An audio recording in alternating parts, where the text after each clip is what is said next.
about to witness Well, the awesome, crushing might of the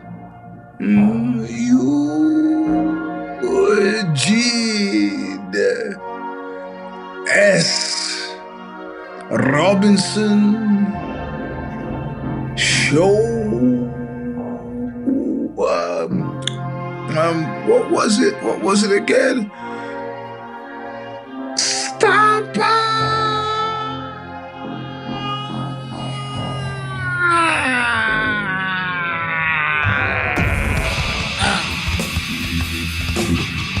Welcome, my friends, to a show that seemingly never ends. This is version 389. The Eugene S. Robinson Show Stomper. I'm your host, Eugene S. Robinson.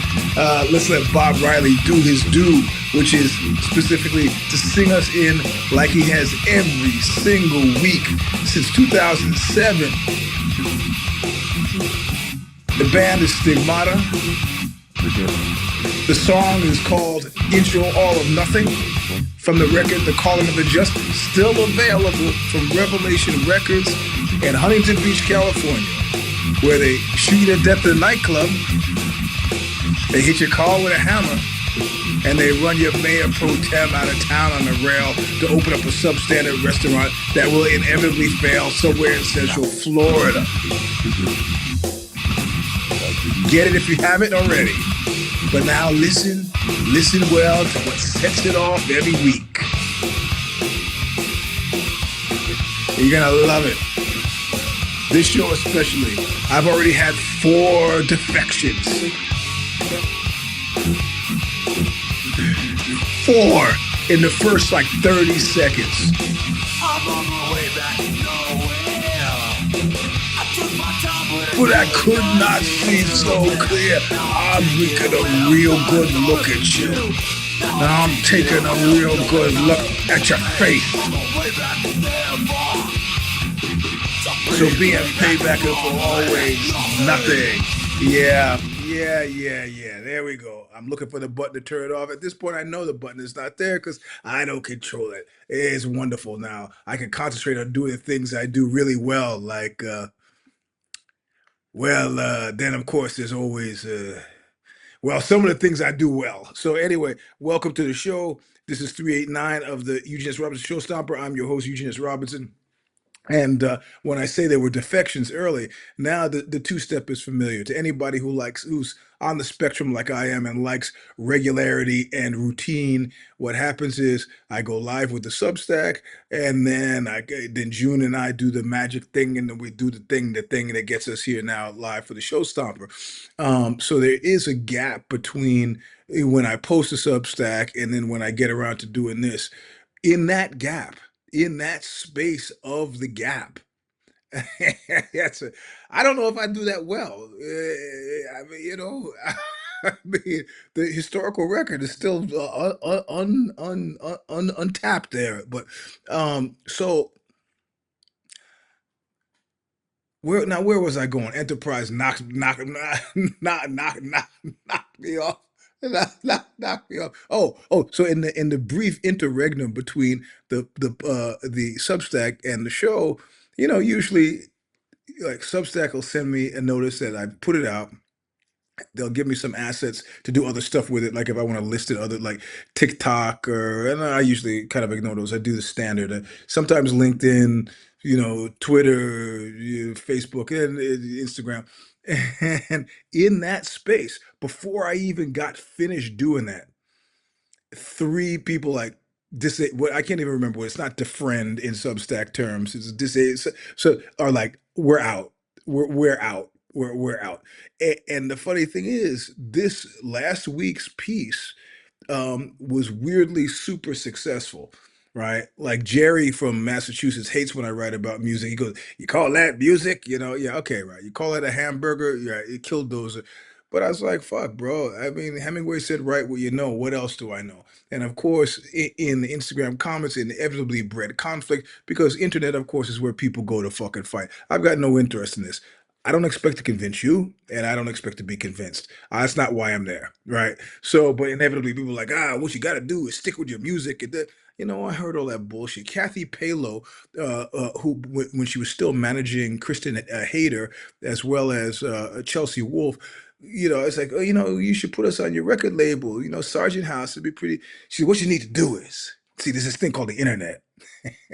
And I just let her go on. I just let her go on because somebody from LA talking to me about this thing called the internet, and you really got to get out there and push your band. It's like there's very little you could tell me that I'm willing to listen to because I've been doing this for so long. Good, bad, or indifferent. I've been doing it for long enough so that I'm making all the mistakes I'm going to make. So I'm just not listening. Then Kathy Palo, of course, got me too'd by who else? Kristen Hayter and Chelsea Wolfe. Great. Super, super fucking interesting. Everybody's here.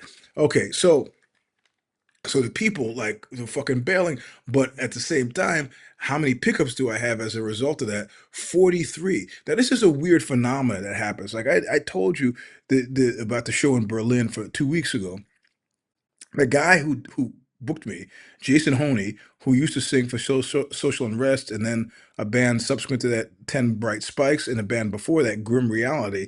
Um, I've known this guy since he was 16 years old, and he was charged himself with doing the intro for me.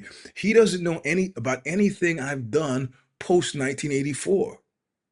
Yeah, that's I just you missed that part. I just said they canceled her. Um so but he stood up and tried to do an intro and he was like talking about weird, very localized punk rock shit that nobody had ever fucking heard of. I mean, this is Berlin 2025. The fuck are you talking about? How could you have missed this? Which this is not me being a fucking prick. The dude wrote a 4-page article on me, so he's familiar with this. But it's like eh, and now we're talking about the music thing. You tend to be hard cast in where it's like people say, I traveled all over, I grew up, and I'll cut through that and I'll say, where'd you go to high school? And I go, well, I went to high school in Newberry. Okay, Newberry, because in my mind, you're from where you went to high school, because that takes into a lot. I did a lot, had a lot of first in high school, framed completely by New York. Segue. So so this week, though I've tried to ignore it, this Jeffrey fucking Epstein thing has been working on my head, right? It's been working in my head because, it's like, oh yeah, well, we got 20,000 pages of documents, huh? That kind of interests you, Mr. Robinson? No, no, man. I'm trying to get out of this American news cycle. I got shit to think about here. I finally got rid of all the empty boxes from the house. I got 8 boxes left of shit. And of course, had to buy another file cabinet to fit. These are like letters from from my grandmother. I don't want to throw those out, but I can't. I'm just gonna stack them in the fucking milk crates. I bought a little $60 thing to put them in, so it hasn't shown up yet. So they're still. So yeah, that's just what I want to focus on, getting my house in order so I can relax and start writing shit. Other than Substacks. And I'm thinking, and put, oh yeah, so you're not interested in 20,000 documents, huh? Nah, I'm not really interested. Okay, well, what about this? Marjorie Taylor Greene, Jewish space lasers, Marjorie. Oh, what about she's now getting death threats from MAGA world? I was like, nah, no, man, I'm not really. Fuck it. Okay, what about Jeffrey Epstein describes Donald Trump as one of the worst humans he's ever met? The worst human he's ever met. Does that interest you? Nah, man. I'm sorry. This sun is shining out here. I think I'm gonna go out to the beach or something. Oh yeah. What about this? Donald Trump sucking Bill Clinton's cock. All right, I fucking tap. I'm in. I'm fucking in. I'm reading all the because out of those 2 people, I've met one of them. So and I'm reading. Now I'm in. I'm reading everything there is to read about these fucking the 20,000. And it's a Democratic hoax. This is that. Oh yeah, maybe on the left side of the aisle, they're choosing what. But if you just release all 20,000 documents, well, what's going to get your eye? Was it Jeffrey Epstein talking about how he needs more tennis balls and baby oil, or Donald Trump sucking Bill Clinton's cock? Because whatever the context of the cock sucking was, and keep in mind something. It was Doug, god damn, what was his last name? Doug from the band Bomb. I should be able to remember his last name. He wouldn't care. He was a bartender at San Francisco's premier leather bar. The Eagle. And at one point, I was saying something just casually, offhand, and he said, "Hey, Eugene, can I talk to you for a second?" I was like, "Yeah." I go over to the bar. He goes, "You like having your cock sucked?" And I was like, "Pretty much, Doug. Yeah, man." And he goes, "And have you fucked mothers before?" Yeah, I have. And have you enjoyed both those experiences? I go, yeah. He goes, so why are you using them as pejorative terms? I go, okay, okay, I got you. I got you. I love language. So I don't mind policing my language. So, but when I talk about Bill Clinton getting his cock sucked by Donald Trump, I don't believe any of that is shameful. It's just extremely fucking strange in this instance, given their personalities. And I can't even imagine the context by like if you think that that's if this is a subset of a much wilder superset where that kind of shit could happen because it had to be a group set. I can't even think. Look, I love Sammy Davis Jr., right? Sammy Davis Jr. had a very weird life, fell under the sway of Anton LaVey for a period of time, just got into this whole freaky scene thing, right? Sammy Davis, just like the lounge singer? Yeah, that guy. Okay, Sammy Davis. Well, at first, people forget about Porn Chic. Chuck Trainer, who used to be the boyfriend, pimp slash manager for Linda Lovelace, was a toast of the town. People were fucking pulling up in limousines with fur coats going at to film world. What is that? The World Theater on the 42nd Street to watch Deep Throat. It was like porn chic is what New York Magazine was calling it. Everybody was into these freaky scenes. And Sammy Davis sought out Linda Lovelace and Chuck Trainer. And you think you know where that story's going, but you don't. And so they're hanging out together, rat packing it. And Sammy Davis says, I was really impressed with, how Linda took the cock down her throat. It's pretty amazing. Is it pretty hard to do? And she's like, well, no, it's not. And Sammy just out of nowhere goes, can I try it?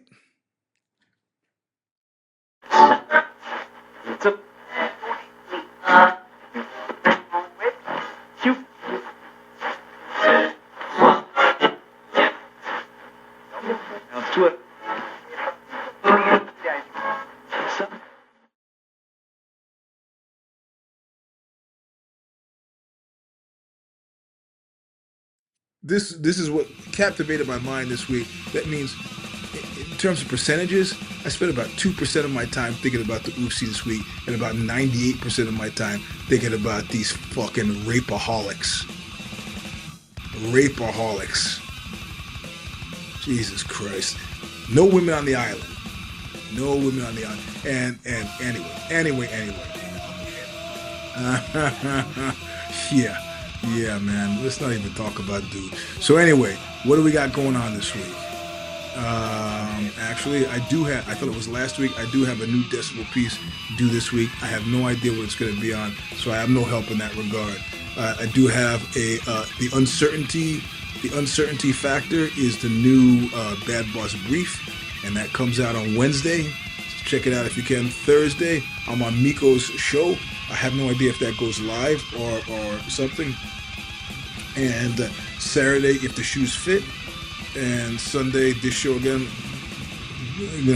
God willing, that we all make it. And then, of course, my family starts rolling in for the holidays. So we might have some unscheduled guests on the show. It might be great. My 85-year-old mom might come on the show. I don't know who. But we could get some people on. My ex-wife will be out here. My kids, my sisters, at least two of my sisters will be out here. Their partners and so on. So it's going to be a good old time. A good old time. And all I need to do is figure out where the fuck to find a turkey in southern Spain, which is not as easy as you might think. Lots of chickens, no turkeys. So maybe I'll just do a chicken dinner thing, and then that'll be, or just go out to a place. Anyway, thanks for listening. This has been 389. Did you just Robinson Show Stomper? Look what you made me do! I don't die, blood. My throat whispering. Thanks for joining us this week for yet another episode of the Show Stomper podcast, featuring your host, Eugene S. Robinson. Be sure to follow Eugene's weekly newsletter, which is a soaring hit at eugenesrobinson.substack.com. If you're still on Twitter, he's at Eugene S. Robinson. While you're at it, follow him on Insta at Mr. Sleep 3, that's the number 3. For more episodes of the show that seemingly never ends, go to showstomper.substack.com and become a subscriber today. Eventually, it will house all the Knuckle Up archives we can locate. We already have all the jujitsu breakdowns for free. Check out Eugene on the Bad Boss Brief podcast every other Wednesday morning, as well as the If the Shoes Fit podcast. Pick up his memoir, A Walk Across Dirty Water and Straight into Murderer's Row today, and be sure to leave him a much appreciated honest Amazon review.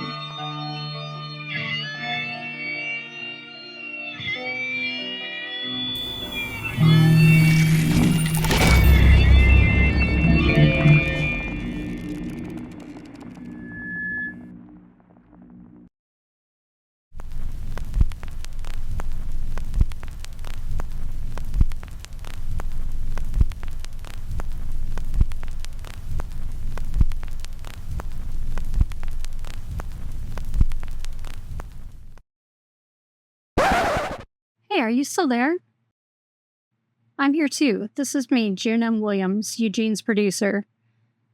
The Show Stomper has been produced by Original Designs, owned and operated by me, June M. Williams. I provide Eugene with videography, original show graphics, motion graphics, show logos, podcast syndication, social media, and more. I can be reached at orijunels@gmail.com, spelled ORIJUNELS @gmail.com.